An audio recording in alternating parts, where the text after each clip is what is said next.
Don't remember me, do you?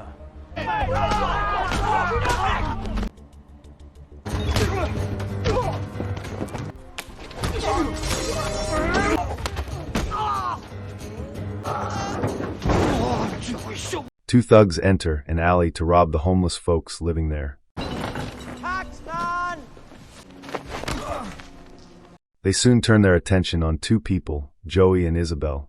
Joey attacks the men, allowing Isabel to escape, but they start beating him brutally for this. Joey fights back and manages to get a head start, though his injury keeps slowing him down. While Joey might seem like another helpless homeless dude, he is actually an ex-Special Forces soldier, though a shadow of the man he used to be. Joey slips into an apartment building, but one of the men follows him inside, persistently chasing him all the way to the roof of the building. Luckily, Joey manages to open the skylight to an apartment and slip inside. Then as the man approaches, he turns on the lights, chasing him off. Joey finds himself inside the apartment of a man named Damon, who apparently likes other men. Luckily, there's liquor inside the fridge, so Joey downs a bottle to dull the pain. Meanwhile, one of the alley thugs finds Isabel and kidnaps her. Inside the apartment, Joey takes a good look at himself, and not feeling satisfied with what he sees, he decides to clean up, shave, and put on one of Damon's suits.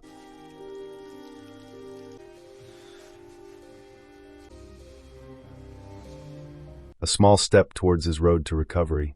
He digs around and finds car keys and change. Then hears a voicemail from Damon revealing he will be in New York until October 1st, a window of opportunity after a year on the streets.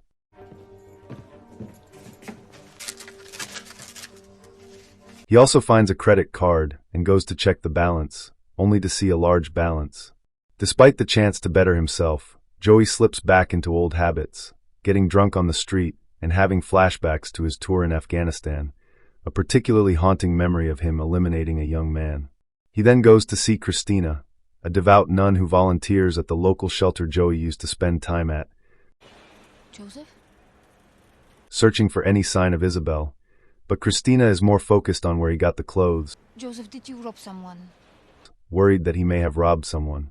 She warns that she may need to call the cops, but Joey just hands her £500, telling her to buy something nice for herself before leaving.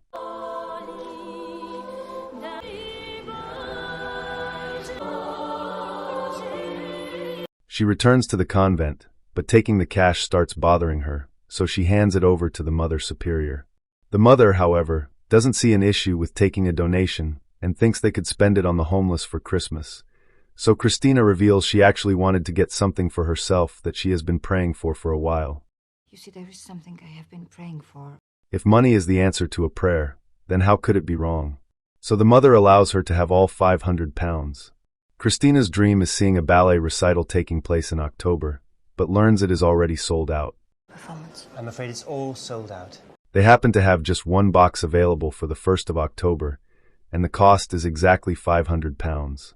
Joey has a flashback to his entire team being wiped out in Afghanistan and wakes covered in sweat.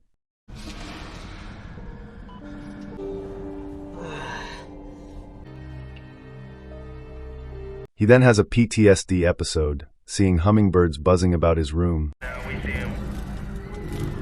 and imagining himself opening fire on an unseen enemy, but soon the episode passes. Joey goes back to see Cristina, asking for medicine to help with his injuries. She is hesitant to help, telling him to find a hospital, but Joey comes clean. He's a Special Forces soldier on the run from a court-martial. There'll be no forgiveness if he is caught.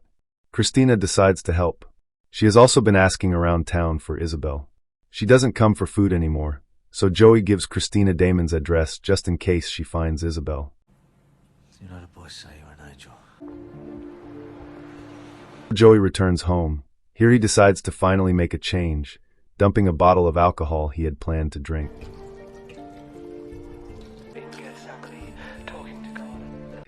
The following day, he takes Damon's car, driving around town and leaving notes for Isabel to contact him, and soon he gets a response. She leaves a voicemail, urging Joey to stop looking for her as it may cause trouble.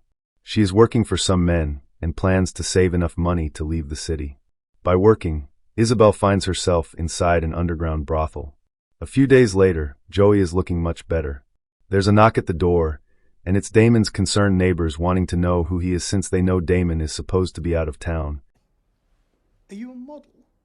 So Joey tells them he's one of Damon's boyfriends just staying for the summer until he gets his life together. Soon, Joey starts working in a kitchen. He also starts exercising, getting his body back into shape. One day, he is alerted to some trouble inside the restaurant. Some drunk football fans are being loud and boisterous, so Joey asks them to leave. They exit the restaurant, but outside the men start insulting Joey.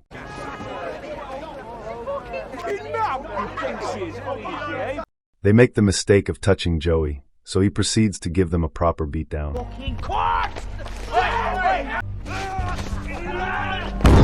The restaurant manager is impressed with Joey's skills, so he brings Joey to meet his boss, triad mobster Mr. Choi, who is looking for a driver.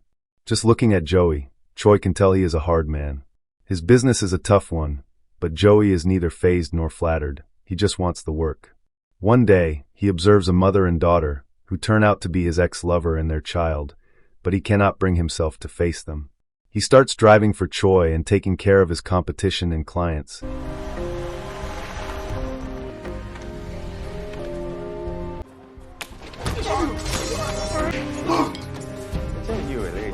Saving up the cash he has earned and sending random deliveries to Christina's soup kitchen. Paid for by Joey Jones. And this is from Crazy Joe the Angel. A few months later, in July, Joey finally gathers up the strength to come face to face with Dawn, but she is far from pleased seeing him. She is angry at him for abandoning her and their daughter, but Joey hands her a stack of cash, promising there will be more. One day he sends Cristina a red dress and an invitation to meet him for dinner, but Cristina shows up in her uniform, unable to bring herself to wear it. A vegetarian, are you? While Joey is looking forward to spending a nice evening with Cristina, she has come with some terrible news. I might have some news. Isabel's body has been found, and as Joey stares at the photo, the reality crashes on him. They suspect she was killed by a client. Isabel wants Joey to talk to the cops, but he knows the cops won't do anything about her death. Will you talk to the police? Fuck the place. He loses his temper, flipping the table, but Isabel calls him a hypocrite. She has heard about his new job for the mafia boss dealing drugs, the same drugs that were found in Isabel's system, meaning he should bear some responsibility. When he calms down, she apologizes for Isabel's death, but he needs to start doing the right thing and not be a part of the problem.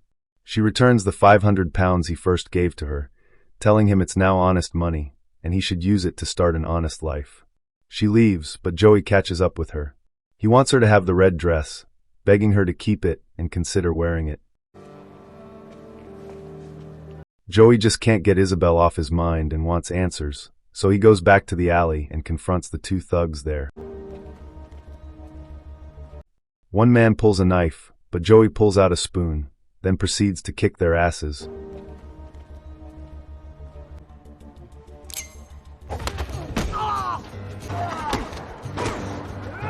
Breaking one man's arm.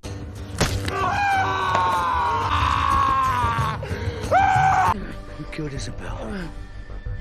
The second man he holds at spoon point, threatening to take out an eye unless he reveals who killed Isabel. Turns out it was a regular client of hers, and while they didn't use names, Joey gets the description of the attacker. Describe him to me. Scar over his eye. Cristina gets an invitation from Joey to join him at an art viewing, so Cristina finally decides to put on the red dress. When she arrives, Joey is captured by her beauty, but she feels so out of place she begins downing glasses of champagne.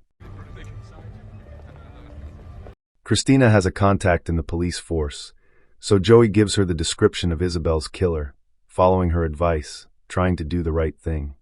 Tell your policeman to look for a guy around 30. Salt, scar above his eye. Just then the owner of the gallery comes over, questioning Joey's invitation since he knows Damon personally, so Joey and Cristina quickly leave together. Then you're a bit drunk. Joey can see she is really drunk at this point, and Cristina thinks she must be having a crazy patch, which all started when she bought the ballet tickets. She was always meant to be a ballerina. Instead, she finds herself in an alley with a gangster. With a gangster. Her ballet recital turns out to be on the same day Damon is set to return home, and Cristina thinks it must be fate. I think I'm going to throw up. Oh, I'm not your sister. The two then share a kiss, but feeling guilty, Cristina hurries away. The following day, Joey meets his neighbor's wife, How are things? who tries hitting on him, asking if he's exclusively into men, but Joey confesses that recently he's been into nuns. Later he walks into a family-owned business, intending on collecting some cash owed to Mr. Choi. Joey just wants the cash owed, but the owner is being a hard-ass. Give me the fucking cash. Ooh.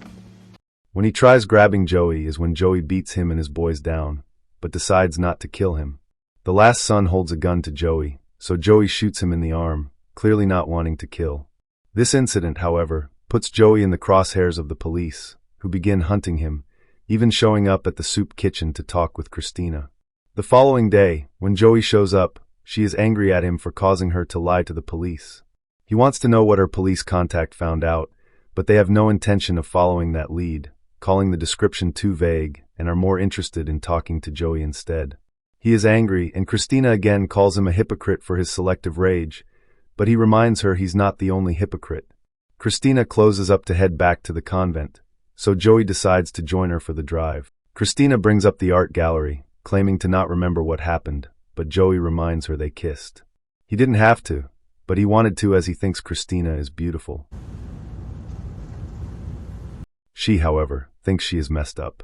He asks jokingly, but Cristina's mood changes when she tells him about her gymnastics instructor. She was just a kid living in Warsaw with hopes of becoming a ballerina. However, her father forced her to practice gymnastics. Her coach, however, had different ideas than just coaching, and she became his victim. She suffered 17 different occasions, but on the 18th she cut his throat with a blade. And because of her age, she was sent to a convent. Joey can see that this affects her deeply, so he offers to drive the rest of the way. They soon get to the convent. There Joey tells her in the end, he took off his uniform and ran, but Cristina doesn't think that is solid advice, as look where it got him. And look what happened to you. Cristina then makes the decision to be transferred to the convent's mission in Africa, requesting the move to be any time after October the 1st. The Mother Superior is taken aback by her decision. I want permission to move it forward. But Cristina is determined, explaining that there are too many distractions in London. I am finding there are too many distractions here.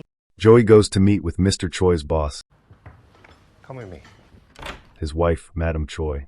He wants to find a client who attacks her girls, giving her the same description, and Madame Choi instantly knows who he is.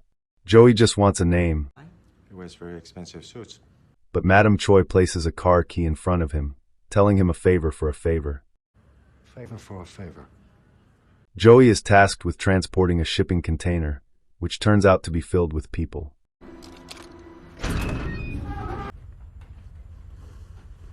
When asked to make a fist to signal if they're alive, some are too weak, but what really bothers Joey is when he sees the small hand of a child.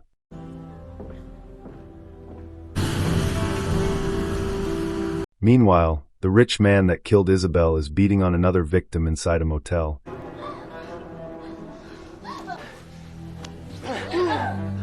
But this is a setup, as outside another woman finds an invitation with his name printed, Max Forrester. 58. Joey delivers the container successfully and gets the name, and now it's time for Max to pay. On October 1st, Joey invites Cristina to meet him at a local park. He's wearing his best suit, wanting her to snap some photos of him for his daughter. You have some photographs of me looking like a normal man. Smile. Why? He doesn't think he will look like he does for much longer, so he wants her to have something to remember him by. Cristina is concerned hearing this, but Joey hides the pain underneath with a smile. Afterwards, they sit for coffee, when Cristina reveals she will be leaving for Africa. I'll take them with me to Africa. But she wants to end her crazy patch with Joey. And I've decided I want to end it with you. The two spend the night in Damon's apartment. When Damon arrives the next day, the two slip out of the apartment. Hello? Who the bloody hell are you?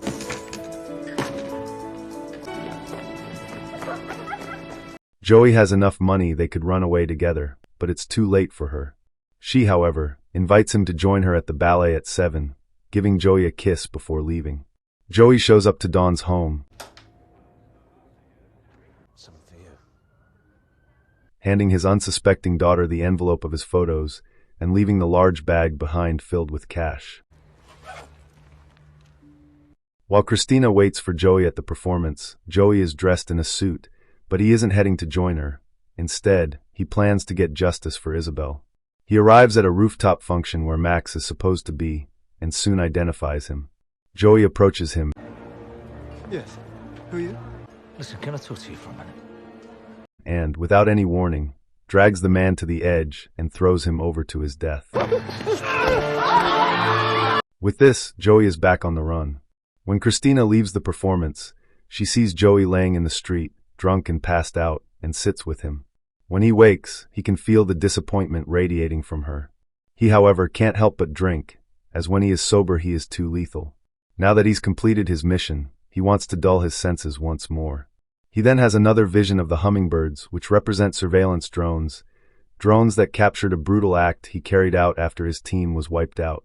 Out of revenge, he had grabbed a random man and eliminated him along with 4 members of his family, and this is the very moment that broke Joey. He then falls into her arms and rests there. The following day, Cristina is packed and ready to leave when she receives an envelope from Joey. It contains a few photos of him, but also a letter revealing he has paid his debts to everyone, including Damon, has informed the police about Mr. Choi's human trafficking operation, and will now disappear into the streets once again. Thanks for watching. If you had a good time, go ahead and hit that like button, drop a comment, and of course, subscribe for more recaps just like this. And hey, don't click away just yet. YouTube thinks you'll love one of these 2 videos popping up right here, so check them out next.